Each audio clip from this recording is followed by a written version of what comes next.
Duh, kok jadi kayak gini ya? Clara, Mas Boy. kenapa kok lemes banget? Ini. Pagi-pagi gini mau orang mah semangat kerja, semangat. Ini kenapa duduk terus ngelempreh gitu? Iya Kenapa nih, Clara? kayaknya Belum aku makan, belum sarapan. Enggak, kayak kurang kasih sayang ya. Iya.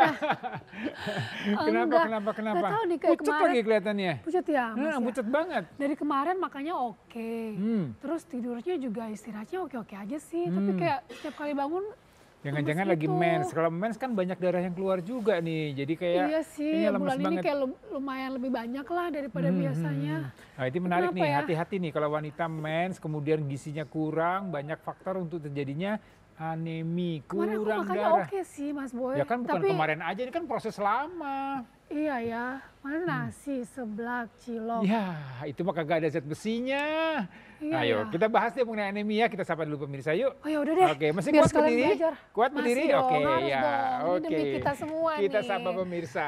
Oke, semangat pagi, selamat pagi Indonesia dimanapun berada. Senang sekali ya bisa berjumpa kembali dengan saya tentunya Yohan Clara dan rekan saya. Boy Abidin, ya. Hanya di Halo Dokter karena sehat itu asik. Hari ini Nah, kita akan bicara di Halo Dokter adalah mengenai anemi pemirsa. Betul ya. sekali. Tadi ini Clara pagi-pagi nih ya, harusnya semangat nih ya kita mau ketemu Betul pemirsa, sekali. kayaknya lemes banget nih. Lemes, tapi sekarang udah lebih nih baikan kekurangan dong. zat besi kurang zat atau besi. anemi. Oh kirain kurang duit Oh dong. kurang duit ya. Enggak, Itu tentunya. tanggal tua biasanya ya. Betul juga ya. Nah, ini berbicara soal mengenal anemia kurang besi, tapi Ya. yang menariknya katanya dengan mengenal anemia kurang besi ini, kalau bisa dicegah, bisa juga cegah stunting, Ya, Mas Boy. betul sekali. Ini sebenarnya satu rangkaian pemirsa ya, satu rangkaian di mana kalau seorang wanita nih, kan wanita ini nanti kemudian menikah, hamil, nah ini kan dia perlu gizi, perlu Amin. HB yang Sekalian doa ya. bagus. Amin ya. Nah, gizinya atau anemia zat besinya harus cukup, jangan sampai Betul. anemi. Kalau anemi nanti menghasilkan kualitas anak janin yang juga berisiko untuk Wow, terjadi jadi memang stunting. jangka panjang sekali ya, bahkan Betul. dari kita usia seperti ini ya, Iya, Mas Boy. betul sekali. Wah, ini Ya, menarik jadi sekali. pertanyaan saya sama pemirsa kapan terakhir Anda dicek kadar HB? Nah, Wah, kalau kita bicara anemi, kita bicara menarik. kadar HB. Betul Tapi sekali. banyak hal lain nih yang kita harus pelajari atau ketahui mengenai anemi ini. Ya, Betul ada sekali. narasumber yang akan hadir di acara Halo Dokter kali ini. Betul Siapa aja, sekali. Dokter Narasumber Clara? kita pertama ada Dr. Kanya Ayu SPA, dokter spesialis anak. Ya ini menarik sekali tentunya. Ya. Karena kita akan bahas juga terkait dengan stunting hubungannya dengan anemia tadi Iya, ya. betul. Mas Dan Boy. kita juga akan bicara mengenai nutrisi apa, makanan Betul. apa yang kita perlukan agar jangan sampai ini terjadi anemi atau kekurangan zat besi. Jadi Nanti- biar kita gizinya juga jangan kayak Betul Clara tadi ya, sekali. makanya karbo semuanya ternyata nggak ada zat besinya. Pakai karbo, gitu masa kan. makan nasi, makan Seblak, seblak, makan apa cilok cilok. tadi, waduh. Ya, bukannya nggak boleh pemirsa, tapi Betul. jangan tiap hari juga ya, harus ada variasinya. Nah, nanti lebih detailnya kita akan ngobrol-ngobrol dengan Dokter Yohan Samudra, spesialis gizi klinik. Dan Mas Nah, Boy kayaknya nggak adil ya kalau cuman kita aja nih yang ingin bertanya-tanya kepada Betul narasumber sekali. kita. Karena untuk pemirsa di rumah pun kalau ingin bertanya boleh banget kirimkan Ya. pertanyaannya sebanyak-banyaknya, boleh langsung ke DM-nya @halo Dokter TVRI. Iya, di Instagram kita ya Betul pemirsa ya. sekali. Jadi ini sekarang Instagram ini kan media sosial yang suka memberikan edukasi, memberikan informasi yang terbaik ya. Jadi saksikan terus Halo Dokter, karena sehat itu asik. Asik.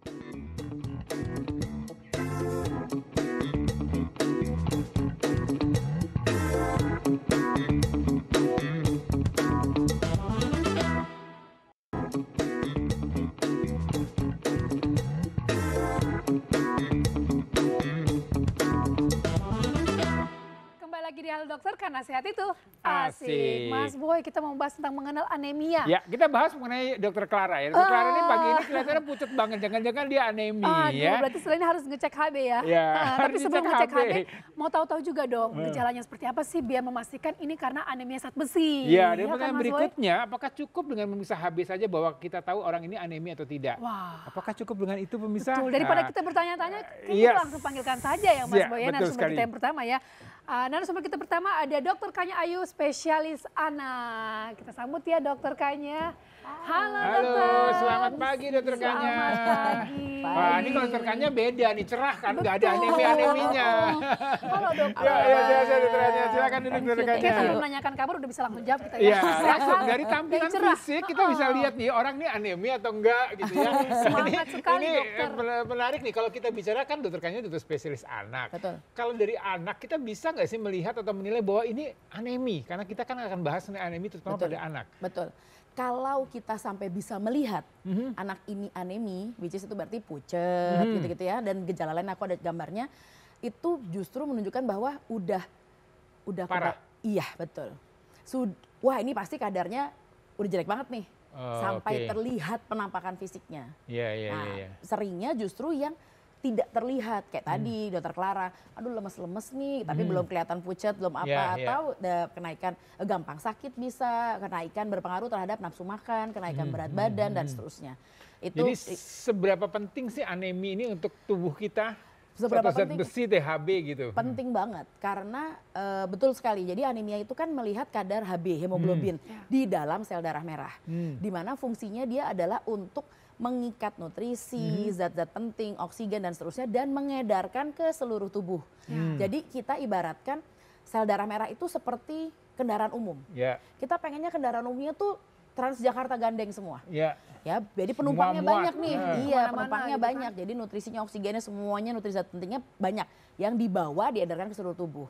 Tapi kalau ada satu dan lain hal yang menyebabkan pembentukan atau produksi si kendaraan umum ini jadi bermasalah, akhirnya jadi Transjakarta Tunggal, Metro Mini, Mikrolet, Bemo, Bajai, Beca. Iya, Otomatis kan jumlah penumpangnya turun. makin sedikit. Artinya nutrisi yang diangkut, oksigen, zat penting dan lain sebagainya yang diedarkan ke seluruh tubuh jadi berkurang. Pasti itu akan menimbulkan efek-efek pada kesehatan si anak tersebut. Salah satunya adalah ke kenaikan berat badan, tumbuh kembangnya dia. Wah, ini kompleks juga ya. Kompleks Iya, juga. panjang nih. Betul. Jadi harus- jangan dianggap enteng, jangan dianggap sepele Salah. masalah Betul. HB atau anemi Betul, ini ya. karena lebih biarkan ujung-ujungnya bisa menjadi stunting, Stunting lagi. lagi. Oh, oke, menarik nih Wah, dokter betul. Kanya. Silakan. Oke, kita ada harus bedah slide-nya. satu-satu nih, Dok. Ya, silakan dokter Kanya. Oke.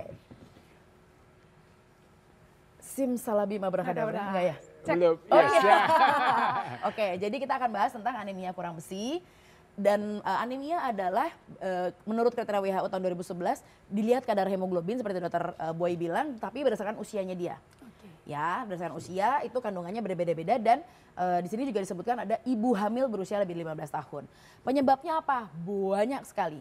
Bisa dari produksinya, bisa jadi sudah jadi tapi terjadi pemecahan berlebih dan lain sebagainya. Tapi dari semua penyebab ini ternyata terbanyak adalah anemia karena kurang besi. Kurang zat besi ya, Dok. Kurang Komponennya zat besi. lumayan banget zat besi Sekali, itu kurang. makanya banyak sekali ini. Kan proporsinya gede banget nih. Ya. Ya, Si ya. anemia kurang besi ini gitu. Nah, apa sih? Memang seseorang manusia bisa, bayi khususnya ya atau anak khususnya bisa mengalami anemia fisiologis dan itu adalah hal yang normal. Kenapa? Saat janin masih di dalam kandungan, ibu hamilnya saat trimester ketiga, jadi kehamilan usia 7, 8, 9, itu dia menitipkan zat besi dari ibunya ke dalam ke bayi di Janin, kandungannya, ke janinnya. Terjadi di trimester ketiga. Nah, kalau ibunya sehat, gizi baik, nutrisinya bagus, tidak ada anemia, tidak ada kurang besi, itu pun hanya cukup sampai si anak, sampai si bayi lahir dan berusia sampai 4 bulan. Jadi perlahan-lahan habis secara bertahap. Ya. Dan habis rata-rata di usia 4 bulan. Tapi kalau kelahirannya prematur, jadi sebelum 7 bulan atau 7 bulan awal sudah lahir, artinya proses penitipan tadi tidak adekuat dong seperti dibandingkan bayi yang melewati masa kandungan 7, 8, 9, komplit penitipannya Ya. baru lahir. Ya. Tapi kalau prematur baru dititipin sebulan, udah lahir. Baru dititipin 2 bulan sudah lahir. Maka kalau dia prematur terjadinya bisa lebih cepat. Atau yang ibu ada masalah selama kehamilannya. Ada anemia, ada kurang besi, kenaikan berat badan tidak baik, nutrisi tidak adekuat dari ibu hamilnya. Yang diet-diet tuh ya, tuh hati-hati. Ya. Titipannya jadi berkurang juga ya. Benar. Nah, Berkurang. saat usia bayi itu usia 4 sampai 6 bulan, dia bergantung kan udah habis tuh besi yang dititipkan di dia. Bergantung kandungannya pada besi di ASI. Jadi ibunya tidak hanya memikirkan nutrisi adekuat saat dia hamil, tapi juga saat menyusui. Karena bayinya bergantung pada saat itu. Begitu 6 bulan anak itu makan, Bahkan ini menjadi sangat penting. MPASI-nya, makanan pendamping ASI-nya harus adekuat dengan kandungan zat besi atau Fe yang cukup. Kalau dibiarkan atau berkelanjutan, lama-lama kadarnya bisa rendah sekali, ASI tidak optimal atau pemberian MPASI yang tidak adekuat, kurang protein hewani, atau protein hewani yang dipilih adalah yang kandungan zat besinya tidak terlalu tinggi misalnya, atau ada makanan lain yang menghambat penyerapan dari zat besi, itu lama-lama bisa berkelanjutan dan menyebabkan si anemia kurang besi tadi. Kurang besi tadi. Okay. Masalahnya bukan hanya terjadi di anak, kan dokter Boy bilang, wah ini khususnya di anak nih. Ternyata begitu kita jembreng bisa terjadi pada semua usia. Memang di anak 50%, dewasa muda, adolescensia, remaja atau dewasa muda 50%, perempuan hamil angkanya meningkat sampai dengan 60%. Perempuan tidak hamil karena menstruasi berkala setiap bulan dan seterusnya 45%. Laki-laki dewasa hanya 25% angka kejadiannya, tapi tetap ada kemungkinannya. Artinya bisa terjadi pada semua gender, pada semua usia dan fase kehidupan. Oke, tapi dokter Kanya sebelum lanjut dok, menarik di slide 2 sebelumnya. Tadi dokter membahas soal kalau prematur berarti kan cadangannya akan lebih berkurang ya daripada yang lahir normal. Terus MPASI kan mulainya 6 bulan. Mungkin pasti ada yang berpikir bahwa kalau anaknya lahir prematur berarti MPASI ini dipercepat aja kali ya, supaya zat besinya tercukupi gitu loh dok. Nah malah kalau kita prematur artinya kan punya utang. MPASI-nya mundur. Karena dia menggunakan usia koreksi. Jadi misalnya lahir di 7 bulan nih. Artinya kan masih utang 2 bulan dong. Kan 89 gampangannya gitu ya. 89 utang 2 bulan. Pada saat si anak usia 6 bulan, in reality-nya pada kenyataannya dia usia 6 bulan, sebenarnya usia koreksinya baru 4 bulan. Oh gitu ya. Jadi dia harus nambah 2 bulan lagi baru sama setara seperti anak usia 6 bulan. Dari kematangan organ, kemampuan oromotor, kemampuan motor kasarnya dia, duduknya, koordinasi tulang belakang, leher dan lain sebagainya. Jadi baru akan makan saat si anak itu usia 8 seolah-olah. Makanya kita biasanya dari dokter anak begitu sudah mengetahui ada faktor risiko, oh ini prematur, oh ada riwayat anemia pada ibu hamil, oh ada riwayat kurang besi, oh ada riwayat perdarahan dan lain sebagainya misalnya, maka kita memberikan suplementasi besi. Kita merekomendasikan pemberian suplementasi vitamin, zat besi untuk mencegah menambel. Oke, dokter Kanya boleh duduk nih. Saya mau tanya dokternya tadi mengenai angka-angka HB ya. Tadi kan ada usia, ada angka HB yang normalnya. Ini pemeriksaan HB itu kapan? Kalau ibu hamil kan kita periksa pada saat awal kehamilan dan pada saat trimester 3 lah kita periksa. Tapi kalau pada anak begitu lahir kah periksa atau kapan lagi diulang? Nah, kita ada 2 kubu nih. Pertama dari karena secara penelitian, secara data, angka kejadian kurang besi di Indonesia itu masih tinggi. Dan dari secara teori kalau dia prematur pasti lebih cepat habis. Jadi biasanya begitu prematur kita memang sudah memberikan lebih dulu tanpa kita cek HB. Tanpa kita cek HB. Jadi usia 2 bulan, 4 bulan kita sudah berikan suplementasi besi sembari dipantau. Fisiknya, klinisnya, berat badannya dan lain sebagainya. Tapi kalau itu tidak ada, maka kubu yang pertama adalah kan angkanya signifikan di Indonesia. Kasih boleh dari 6 bulan. Tapi kubu kedua kita buktikan dulu. Memangkah dia ada anemia? Memangkah anemianya karena kurang besi? Sehingga nanti bisa diberikan nutrisi adekuat dan suplementasi besi atau dosis terapi besi. Karena range-nya jauh sekali. Dari 1 mg per kilo sampai 5 mg per kilo. Nah anak ini butuh yang mana? Jangan sampai kita ngasihnya berlebihan juga. Atau malah tidak adekuat. Udah kasihnya dosisnya terlalu kecil. Jadi nggak ngefek gitu kan. Kasihan juga buang-buang waktu jadinya. Jadi kita lebih pengen yang kita buktikan dulu nih. Pemeriksaan hemoglobin dan juga kadar besinya. Ya kalau di situ tadi kan disebut ada penyebab HB rendah itu kan banyak faktor ya. Apakah karena produksinya kurang, karena ada faktor-faktor lain. Gitu kapan seorang tua atau orang tua atau seorang orang tua ibu atau seorang ibu lihat anak ini bahwa oh ini saya HB-nya rendah karena anemia defisiensi besi atau ini ada karena penyebab lain. Nah, bisa nggak kita membedakan gejalanya? Betul, benar sekali dok. Ini part yang pemirsa pasti penasaran juga ya. Betul, pemirsa juga pasti penasaran. Dan untuk pemirsa yang mau bertanya juga boleh banget ya. Nanti pada segmen kelima kita akan menjawab pertanyaan dari pemirsa. Kirimkan langsung pertanyaannya ke DM Instagram @halodoktertvri. Ya, jangan kemana-mana pemirsa, tetap di Halo Dokter karena sehat itu asik.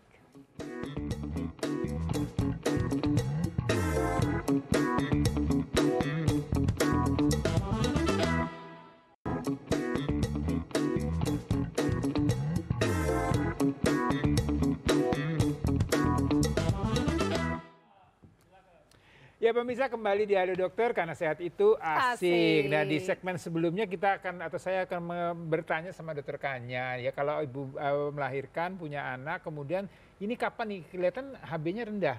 Rendahnya itu apakah karena defisiensi besi atau ada penyakit lain? Oke, itu tugas dokternya sih.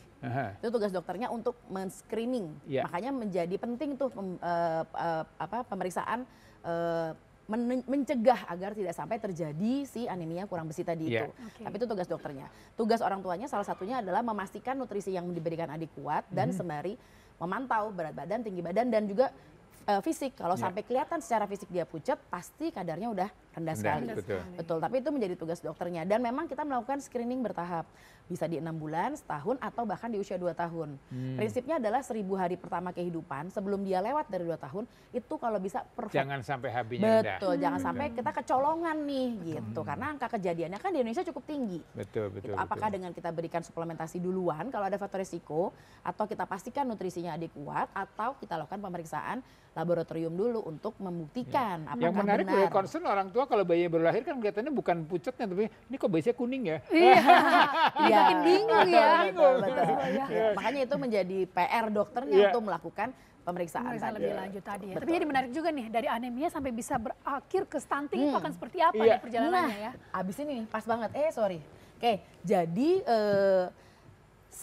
kan tadi cerita nih, ibu hamil menitipkan zat besi ke janinnya sehingga bayinya lahir dalam kondisi seperti apa nih, apakah adik kuat, kadar besinya sudah terjadi anemia atau tidak, dan pemberian nutrisi setelah itunya gimana, ASI-nya gimana, cukup, berkualitas, dan pada saat pemberian makan bagaimana juga asupan nutrisinya. Kalau di sini dia tidak adik kuat, maka akan menghasilkan bayi yang juga kadar zat besinya, HB-nya juga rendah. Didukung dengan pemberian ASI dan MPASI yang tidak adekuat, ini nanti si anak ini kan nanti akan menjadi si remaja muda kan.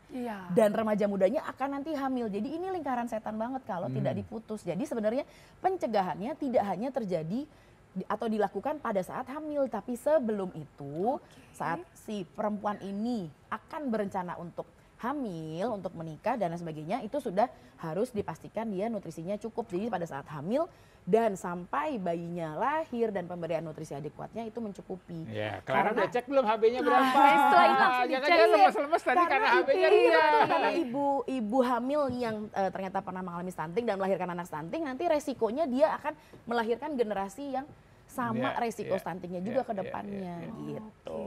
Jadi panjang sekali. Benar, lingkaran setan banget. Dan masalahnya adalah kekurangan zat besi tadi itu ada beberapa tahap. Jadi nggak ujuk-ujuk langsung pucet, nggak ujuk-ujuk langsung anemia nih gitu. Tapi ada fase-fasenya. Pertama yang kurang adalah tadi pembentukan sel darah merahnya, Transjakarta gandengnya itu. Dia pabriknya kurang nih, lama-lama kalau pabriknya kurang, gudangnya juga kurang karena nggak dapat suplai dari luar. Jadi beberapa fase barulah terjadi pucat dan terjadi anemia kurang besi. Jangan sampai terjadi, makanya disinilah kita deteksi dini. Di usia tadi itu 4 bulan, 6 bulan, setahun, ada faktor resiko nggak di bayinya. Jadi ada deteksi dini tidak hanya cukup lihat dari tampilan atau kalian kita lihat, oh ini pucat, oh ini lihat tangannya gitu, enggak ya, tetap lab ya. Betul, kalau sudah sampai ke situ sudah terjadi ini. Jadi ada deteksi awalnya dari pemeriksaan HB. Betul. Karena begitu sudah sampai ke sini, sudah terjadi anemia kurang besi, akan ada konsekuensi jangka panjang dan irreversibel, tidak bisa kembali lagi, yaitu terjadi anemia, perkembangan kognitif buruk, masalah pertumbuhan, berat badan, tinggi badan, nafsu makan dan seterusnya, kurang aktif, mudah lelah, perkembangan perilaku buruk, kemudian kemampuan dia di sekolah gitu ya, dan rentan terhadap infeksi juga. Infeksi, nafsu makan turun, berat badan turun, berat badan turun, akhirnya infeksi berulang, gitu aja lagi muter terus. Jadi panjang banget. Nah, begitu ketemu gejala ini, ya itu yang kita lihat kan. Nah, berarti udah terlanjur terjadi anemia, pucat di bagian kelopak mata bawah, telapak tangan dibandingkan sama tangan ibunya atau tangan kita dokternya, kok lebih pucat. Kemudian ini ada kemerahan dan res di samping pipi gitu. Kita mikirnya ini jamur apa-apa atau lecet atau apa gitu ya. Atrofik glositis itu lidahnya mulus. Jadi kekurangan zat besi itu akan mempengaruhi papil lidah. Kan lidah kita kan banyak tonjolan-tonjolannya. Itu buat indera perasa kan. Nah, kalau kurang zat besi, papilnya itu akan turun. atrofi. Jadi lidah itu jadi seolah mulus, jadi dia makan apapun tuh rasanya seperti tidak enak. Karena tidak sensitif. Jadi dia harus manis banget, harus asin banget, harus gurih banget, baru si anak merasa, ih makanannya enak ya. Tapi kalau agak hambar atau kurang kuat, menurut dia nggak enak. Makanya dia nggak mau makan. Makin nggak mau makan, makin terjadi anemia. Muter lagi begitu. Nah ini ada spunil atau kukunya Coba Clara lihat kukunya. aman ya. Ditutupin, kira ditutupin. Iya, sebelum kejadian ini pasti akan ada ini lu tadi dokter Clara. Aduh lemes nih, capek kok, gampang lelah, gampang sakit dan lain sebagainya. Kalau ada ini kita sudah mulai berpikir ada sesuatu sebab lain enggak di luar kurang makan, kurang tidur gitu ya. Tapi anak kalau tumbuh gigi juga kan pasti lemes ya, nangis, nggak mau makan, malas makan. Nggak lemes, rewel. Betul. Nah itu dia makanya ternyata kalau dari setelah kan tumbuh gigi tidak terjadi seumur hidup. Begitu udah keluar rasa nyerinya sudah tidak ada, nafsu makannya biasanya balik. Kalau setelah itu kok nafsu makannya nggak balik ya, habis sakit kok nafsu makannya nggak balik ya, itu menjadi pertanyaan. Ada apa nih? Jangan-jangan ada yang lain gitu. Nah paling utama adalah pencegahan. Pertama, primer intake-nya harus adekuat dari mulai pemberian MPASI sejak usia 6 bulan kaya besi dan kaya vitamin C, karena vitamin C meningkatkan penyerapan dari zat besi. Kemudian ASI eksklusif dan tadi itu kita boleh loh dokter anak pasti akan memberikan FE dalam bentuk vitamin bila ada faktor resiko seperti ini, prematur diberikan lebih dulu dan seterusnya. Nah, sekunder lakukan pemeriksaan screening atau terapi. Makanya tadi deteksi dini menjadi penting di 2 fase awal. Kalau sudah sampai timbul pucat, timbul gejala, berarti sudah terlanjur. Dicegah dulu sebelumnya. Dengan riwayat-riwayat ada balita dengan riwayat anemia. Bayinya mengkonsumsi susu lebih dari 720 ml per hari. Kalau makan kurang mengandung Fe atau vitamin C, tinggal di daerah kumuh, resiko terjadinya anemia kurang besi menjadi meningkat. Maka dilakukan screening pada bayi-bayi dengan resiko tadi. Nah ini contoh pemberian makannya.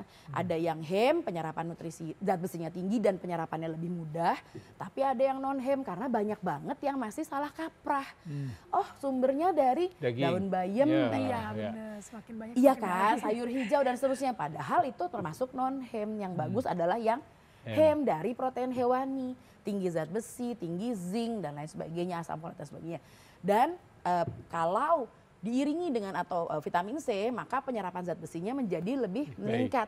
Tapi kalau banyak minum teh secara di Indonesia budaya minum teh itu masih menjadi, dan nggak cuma orang tuanya. Kadang-kadang anaknya dicicipin lah juga, lagi nggak enak badan kasih teh anget manis aja. Nah, terus kemudian ada obat-obatan dan sebagainya, itu akan menghambat penyerapan dari zat besi tadi gitu.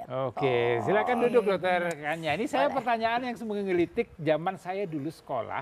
Ya biasanya kalau kita bicara anak-anak kurang gizi atau HB-nya rendah, itu kan ada yang selalu dipikir mengenai cacingan. Iya betul. Nah apakah sekarang ini masih ada tren itu? Masih ada tren itu dan program pemberian obat cacing masih tetap diberikan, masih tetap dilakukan 2 kali dalam setahun. Itu juga masih menjadi penyebab terjadinya HB rendah? Pada beberapa area, khususnya area yang tadi kumuh, rapat dan seterusnya, iya. Dan dengan yang hygiene yang kurang baik. Kita sih berharapnya sekarang tidak ada lagi lah yang buang air di sungai dan seterusnya, pasti pengennya di jamban dan seterusnya. Tapi kan kita dengan lingkungan yang rapat-rapat, padat penduduk, resiko-resiko seperti itu belum bisa kita hilangkan sama sekali. Jadi angka kejadiannya masih ada, makanya sampai dengan sekarang pembagian obat cacing tetap diberikan oleh Kemenkes.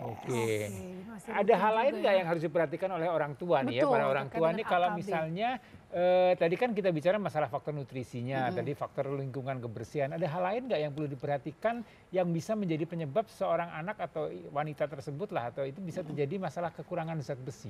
Iya, paling utama memang nutrisi, tapi yang kedua jangan lupakan infeksi berulang. Setiap kali infeksi, tubuh itu membutuhkan zat besi ekstra untuk tentara tubuhnya melawan. Jadi artinya lebih cepat habis dong. Padahal kita tahu saat sakit nutrisi tidak adekuat. Nah kalau itu infeksinya terjadi berulang, baru sembuh seminggu, batuk pilek lagi, baru sembuh seminggu, diare lagi. Pastikan itu akan mengganggu Jadi kalau kata orang Sunda mah ririwit ya, dikit-dikit sakit gitu ya. Yang sering sakit itu curiga. Bisa salah satunya. Kalau di kita kan trennya kalau anak sakit, wah ini mau pintar. Nah, ya itu makanya hati-hati bisa menjadi penyebab bisa menjadi efek samping karena kurang besi, daya tahan tubuhnya turun, gampang sakit, nutrisi tidak adekuat, bikin anemia kurang besi. Makanya imunisasi juga menjadi penting. Iya, betul. Banyak ya faktornya ya. Tapi makin jadi penasaran kalau ngomongin Iya, betul sekali. Tapi kembali lagi ini pasti berbicara soal gizi, betul, ya kan Mas Boy, Dokter Kanya. Jadi seperti apa sih gizi yang benar-benar bisa kita manfaatkan dari sekeliling kita tadi yang disampaikan oleh Dokter Kanya juga.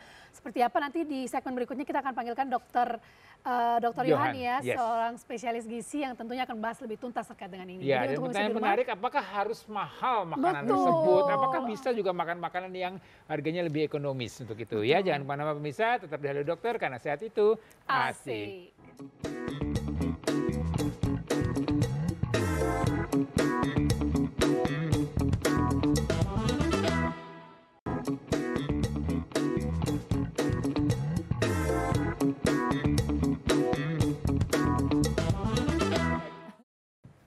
Kembali lagi di Halo Dokter karena sehat itu asik. Tidak terasa ya Clara ya, kita bicara mengenai gizi, kita bicara mengenai anemia. Sekarang kita akan bicara mengenai tadi sumber makanannya dari mana. Betul. Jadi kan kita punya narasumbernya yang menarik sekali ya, menjelaskan. Jadi kita tuh terhanyut dengan waktu. Iya.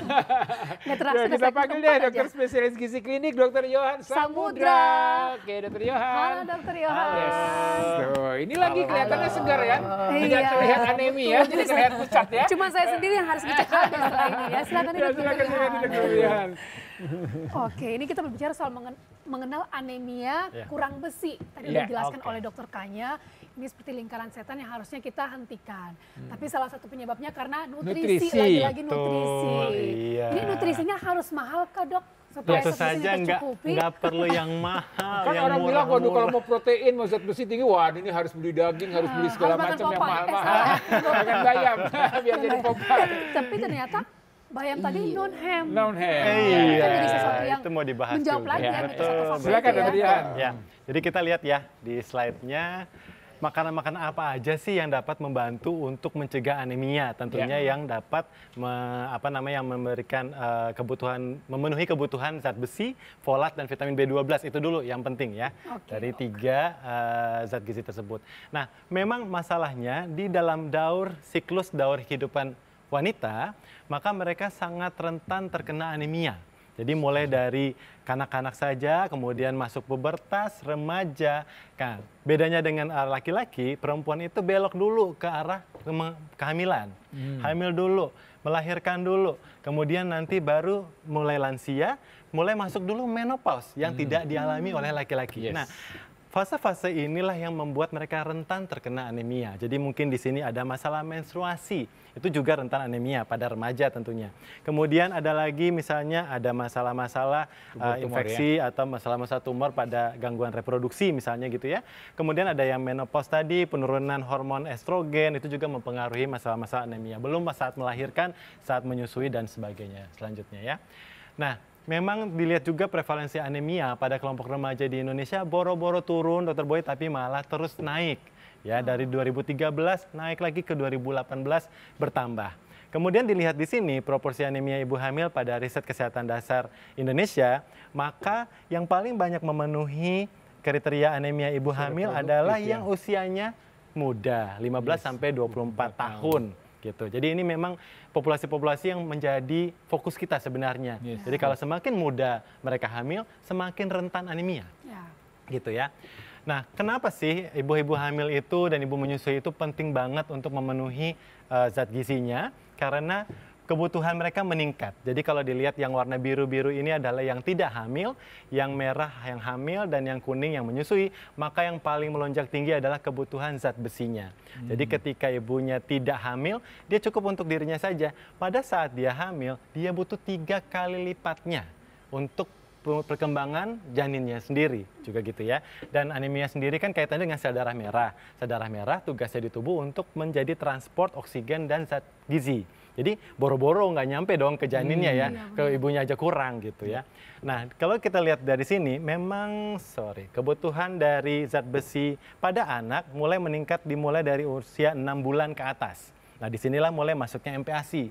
Jadi MPASI juga perlu diperhatikan apakah cukup nggak ya makanan-makanan sumber zat besinya di dalam MPASI ini. Kenapa? Karena ternyata anak-anak saat lahir itu bekal zat besi di tubuhnya udah cukup banyak. Berasal dari ibunya dulu gitu. Sementara ini banyak salah persepsi soalnya kalau di masyarakat, bahwa dikira bahwa oh ASIku sudah berkurang sehingga zat besi anakku jadi rendah gara-gara ASIku kurang. Ternyata tidak seperti itu. Jadi kandungan zat besi pada ASI ternyata sama saja, mulai dari anak usia 0 bulan lahir ya, dari lahir sampai 23 bulan, ternyata kandungan zat besi di ASI ibu itu sama, cukup. Nah, jadi masalahnya adalah di kandungan si anaknya.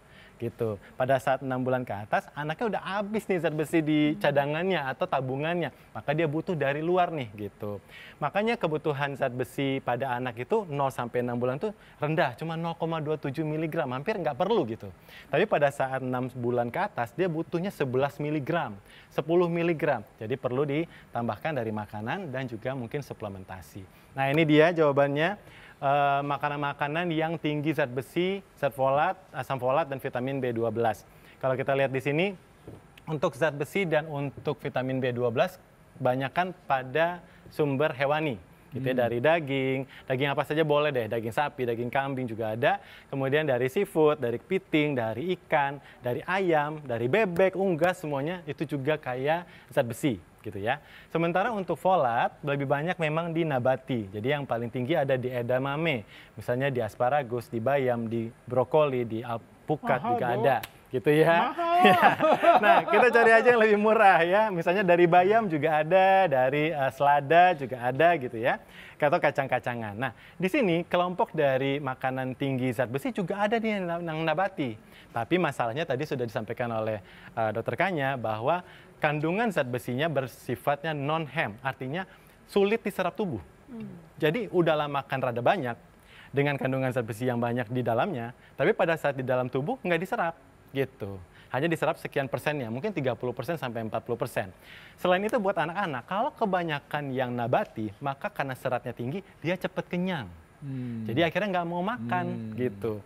Makanya kita nggak kasih banyak-banyak nabati. Jadi kalau misalnya kita perlu, anak saya tapi butuh zat besi, maka ambillah dari hewani. Makanya sekarang kan tema Hari Gizi Nasional adalah tinggi protein, ya, cegah stunting dengan tinggi protein.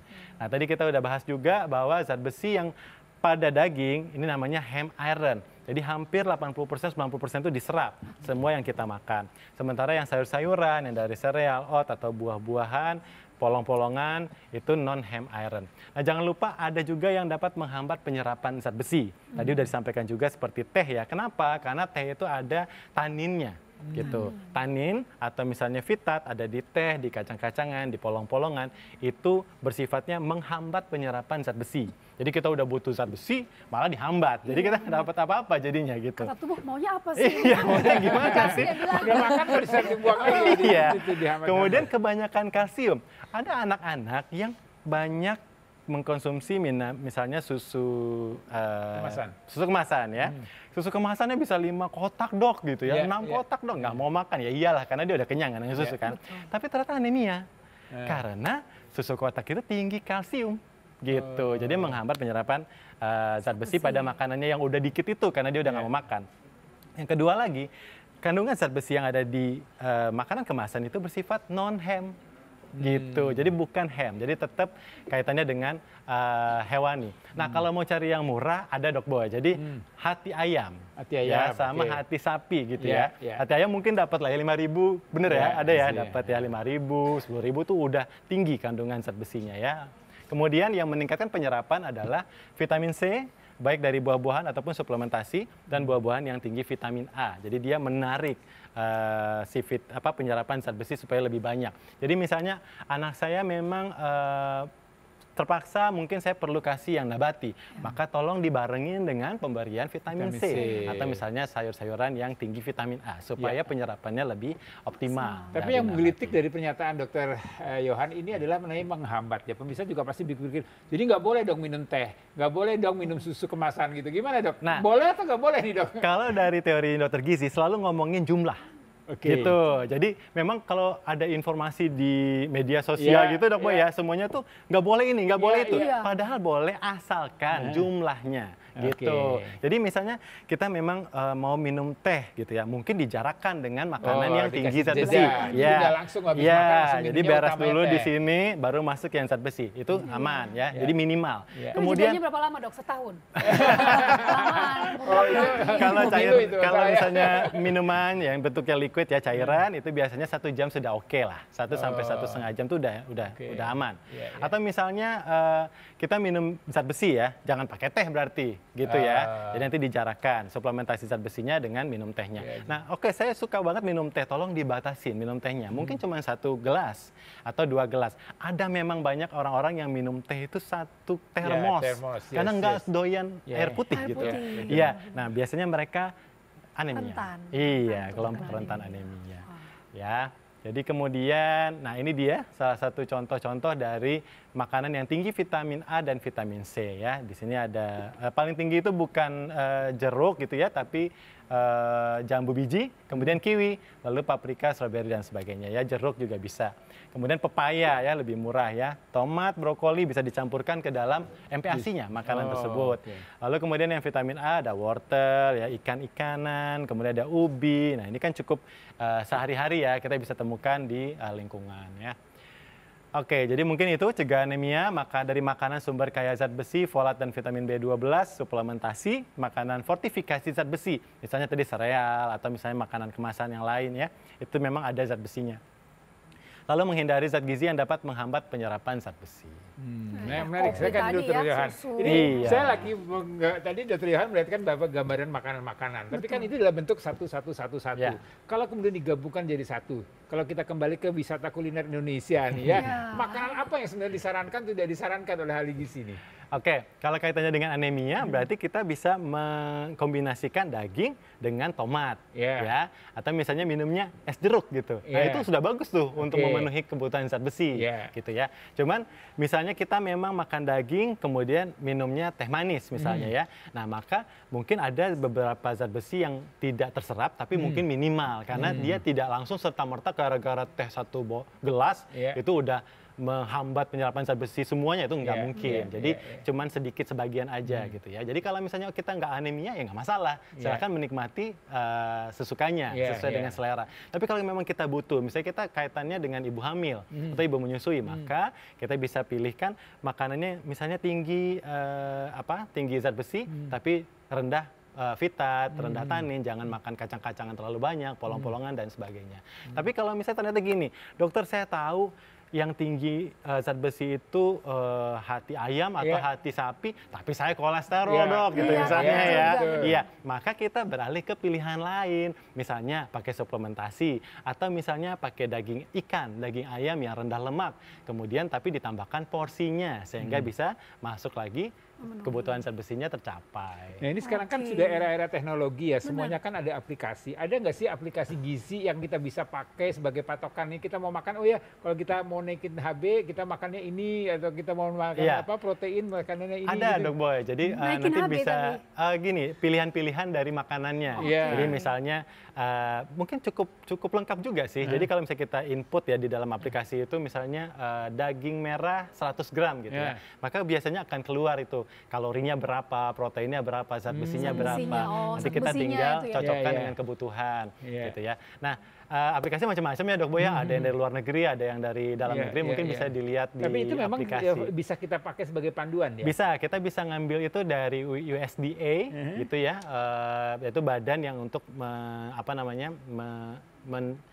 mencari kalori, protein, dan kandungan dari gizi dari makanan itu ada. Jadi kita ngambil dari USDA atau dari misalnya FDA juga ada gitu ya, itu bisa. Kalau dulu kan cuma kalorinya aja nih, belum detail banget ya. Sekarang ada ya, sampai zinc, selenium, itu ada semua. Kalau kita mah sekarang kalau mikir makan, yang penting enak deh gitu. Benar. Masalahnya zat besi yang lain-lain ntar dulu.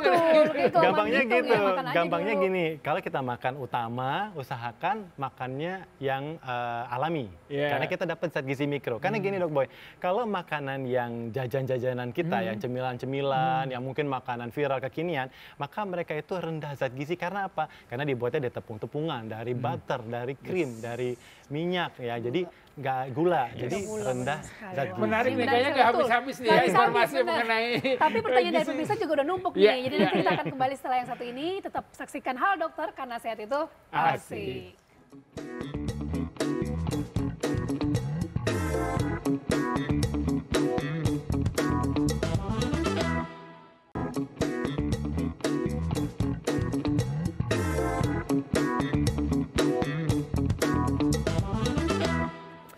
Ya pemirsa, kembali di acara Halo Dokter, karena sehat itu asik. Tidak terasa ini sudah segmen terakhir. Masih banyak informasi yang ingin kita sampaikan buat Anda pemirsa, dan juga terima kasih pemirsa yang sudah mengirim pertanyaan ya. Betul sekali. Nah, tapi ada hal yang juga pengen kita tanyakan nih. Betul. Gimana tadi? Karena kan kita udah membahas tentang kayaknya masih yang dewasa ya, sekalian konsul nih cerita Mas Boy. Tapi bagaimana dengan anak? Ya. Kayak dokter Kanya mungkin. Kalau anak tadi kan dikatakan dokter Han, oh nggak boleh makan ini dengan menghambat ini makan ini menghambat itu seterusnya. Gimana dokter Kanya? Betul banget. Tadi kita sejalan, tapi tadi mau menekankan bahwa dokter Yo udah bilang bahwa utamanya adalah protein hewani, karena nutrisinya paling bagus, zat besinya paling tinggi dengan beberapa pilihan tadi itu. Kemudian tadi kan bila ternyata tidak bisa, maka diganti dengan nabati dan atau yang ternyata non hem. Tapi butuhnya 3 kali 4 kali lebih banyak jumlahnya dibandingkan bila kita makan ati ayam 1 atau daging misalnya 100 gram gitu misalnya. Maka kalau kita ganti dengan bayam misal atau polong-polongan, maka kita butuh 3 sampai 4 kali gramnya lebih banyak. Dan itu betul sekali akan menyebabkan kenyang karena seratnya tinggi.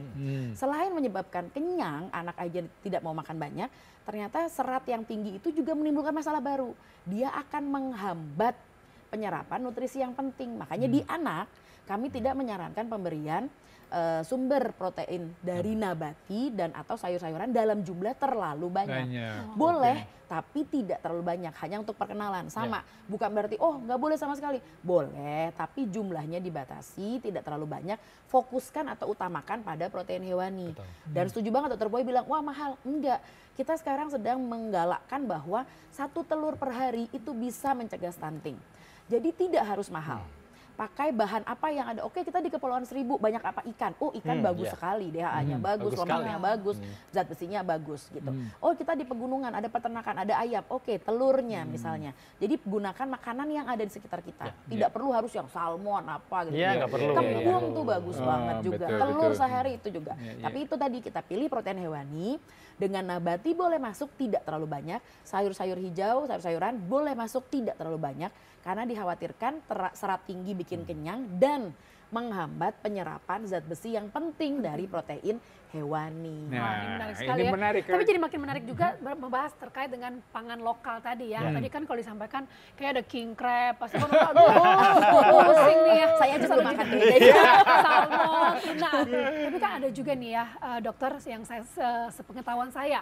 Itu RT RW-nya itu udah mulai menggalang untuk membuat ternak lele. Kalau lele sendiri itu seperti apa? Mungkin bisa dibahas lebih detail sedikit ya terkait lele ini. Kalau dari ikan lele sendiri memang kandungan gizinya nggak kalah dari salmon loh, gitu ya. Dari vitamin D-nya, dari omega 3, EPA, DHA, zat besinya itu juga bagus daripada nggak kalah dengan salmon deh, sama lah ya. Nah, tapi masalahnya memang dari pengolahan, karena ikan lele kan nggak bisa kita makan misalnya cuma di steam aja atau udah enak kan mungkin kurang enak ya, karena mungkin dia berlendir dan sebagainya. Nah, proses pengolahan lele inilah yang dapat menurunkan kandungan gizinya, yang dimana si salmon itu lebih superior gitu ya, karena dia kalau dimakan mentah pun juga bisa gitu ya. Nah, itu aja bedanya. Jadi mungkin kalau mau ikan lele jangan terlalu kering gorengnya. Jadi mungkin bisa masih agak basah atau mungkin dibikin pepes gitu ya. Lelenya mungkin lebih enak juga. Ya, gitu aja caranya. Kayaknya pemirsa udah sebenarnya ya. Pemirsa udah kesabar mau bertanya bisa nih pakai ya. lele boleh. Pemirsa kayaknya udah mangut lele. Iya, benar. Jadi udah ada lapar nih dokter Itu Kanya. gizinya cukup tinggi. Oke, kita lihat pertanyaan pertama dari Dinda Putri, sepertinya 17. Dok, bahaya anemia pada anak kecil di bawah 5 tahun gimana dok? Nah, dokter Kanya silakan. Oke, jadi bahaya anemia tadi itu ya. Anemia itu kan dia kandungan hemoglobin yang rendah yang ada di sel darah merah yang mempengaruhi nutrisi yang diangkut dan diedarkan ke seluruh tubuh. Seperti yang kita tahu bahwa tumbuh kembang optimal golden age-nya selain 1000 hari pertama kehidupan dari dalam kandungan sampai 2 tahun, diteruskan sampai 5 tahun. Jadi 0 sampai 5 itu wah periode emas sekali. Jangan sampai kita kecolongan di situ, tidak memberikan nutrisi adekuat, stimulasi yang baik dan seterusnya, sehingga saat dia lewat dari periode itu udah nggak bisa kita kejar lagi, tidak bisa seoptimal kalau di bawah 5 tahun. Itu tadi untuk tumbuh kembangnya. Belum tadi itu untuk lagi ke otaknya, belum lagi ke daya tahan tubuhnya dan lain sebagainya. Kognitifnya, kepintarannya dia. Jadi banyak. Saya menarik bertanya mengenai HB yang rendah. Jadi kalau misalnya HB rendah, di batas mana atau angka berapa yang kita masih bisa suplementasi dari makanan? Atau misalnya ini kan HB normal 11, kalau HB-nya 7, HB-nya 5, apakah masih bisa dikejar dari makanan? Kalau dari makanan dikejar tuh berapa lama kita bisa menaikkan HB tersebut? Betul. Oke, boleh nggak aku jawab? Silakan. Jadi gini, besi untuk berpengaruh terhadap pembentukan sel darah merah dan pembongkarannya. Jadi sama tuh, si kendaraan umum tadi itu masa berlakunya 3 bulan. Setiap 3 bulanan dia akan dibongkar karena dianggap tua dan diproduksi yang baru. Jadi kita butuh waktu minimal 3 bulan untuk memberikan nutrisi adekuat, baik dari makanan asli, karena prinsip utamanya adalah sumber nutrisi terbaik makanan asli dulu. Baru ke makanan yang terfortifikasi, jadi kemasan, pabrikan, tapi sudah ada fortifikasinya, standarisasi fortifikasi, baru ke suplementasi atau vitamin. Nah itu grade-nya gitu ya. Nah itu kita butuh waktu minimal 3 bulan, atau bahkan 3 bulan itu dia baru ngisi pabrik dan gudangnya nih. Baru pabriknya nih, baru pabriknya, baru produksinya, tapi belum ngisi ke gudangnya, jadi bisa saja ke 6 bulan. Seberapa parah? Biasanya yang lucu, saya sering sekali mendapatkan dia tidak anemia, HB11, HB12, tapi HB11 lah ya, tapi tidak menutup kemungkinan sudah terjadi kekurangan besi. Tadi itu ada fase depresi, ada fase depresi yang tadi yang screening di awal. Jadi tidak anemia, belum tentu tidak kurang besi. Nah, makanya kenapa penting? Kurang ya. Betul. Makanya kenapa penting untuk dilakukan pemeriksaan screening dulu nih untuk kadarnya. Jadi kita tahu, oh ini cukup nih dari makanan aja. Kita tunggu nih 3 bulan. Oh ini nggak bisa nih, pasti dari makanan nggak cukup. Dia harus dibantu dengan vitamin atau suplementasi. Dosisnya berapa nih? 1 mg per kilo per hari kah atau sampai 5 mg per kilo per hari?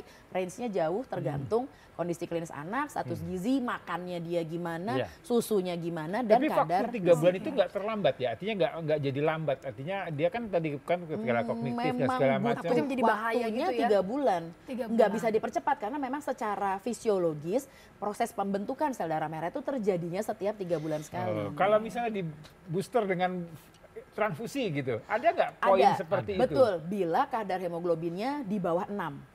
Dan ada gejala seperti misalnya kesulitan bernafas, kebutuhan oksigen lebih besar, dia sesek, kemudian ada masalah jantung, beban jantungnya meningkat. Tapi bila dia masih stabil di atas 6 dan masih stabil, kita biasanya menunda memberikan transfusi.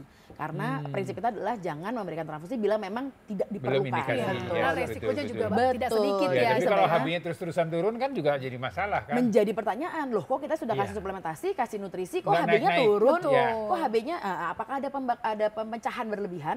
Ada tadi itu infeksi cacing, kecacingan itu masalah. Jadi banyak sekali faktor. Kita lihat lagi ya dokter ya, pertanyaan yang kedua datangnya dari Firdaus Rahmadani. Bagaimana cara menaikkan kadar zat besi pada anak? Makan besi aja. Jangan. Itu tapi menjadi gejala loh, namanya pika. Jadi ada anak-anak yang jilatin pagar besi, makan es batu. Ternyata dia anemia ya.